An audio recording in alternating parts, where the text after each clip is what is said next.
tonga aty amin'ny préfecture moa zany itsika zao a saika hitady amin'ny préfet zany zay a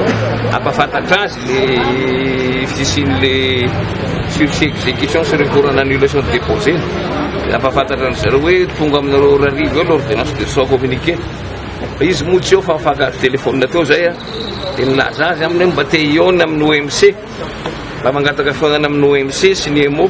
nanala manga zany zay force de changement ahoana ny anatanterahana ny rety sursis déposé sy ny zavatra reto fampinamana ihany a samby gofbo ihany manjary io ny fandrindrarana eo de nilaza ho préfet fa iantso a izy rehefa avy eo de tokony amin'ny tolakandro zany zay miona de ho iteo zay toy raha zay hoe nandamoka efa nandangy préfet omaly a de tsy zany tsony tokony nareo antanina zany hoe mandamoka sa tsy nandamoka zay ny natonga nenanao sursis androany iny zao vao déposé le sursis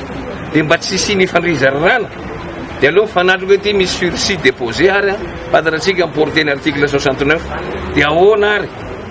azonareo zay nge olona neo hevitra antina atao zay tsy te hifandrina tsy te hifampitora-bato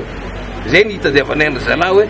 voaka ndray ary ty didiny fitsarana fa suspendu zavatra io zany a vokatra n'le sursis déposé zay ny tiana ionana amin'ny zalahy ka raha milamina ny resaka raha riva organisé tsika fa ny androany aloha mety tsy possible tsony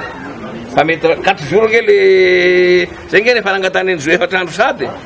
22 23 25 26 noho ny fahasarotany zavatra mikilalalalaka zao izao zany tsika zao de mahalalaka tsara tsika hoe auto rapide ve sa atao mizoma fa miankina amin'ny resaka ifalovanay raha io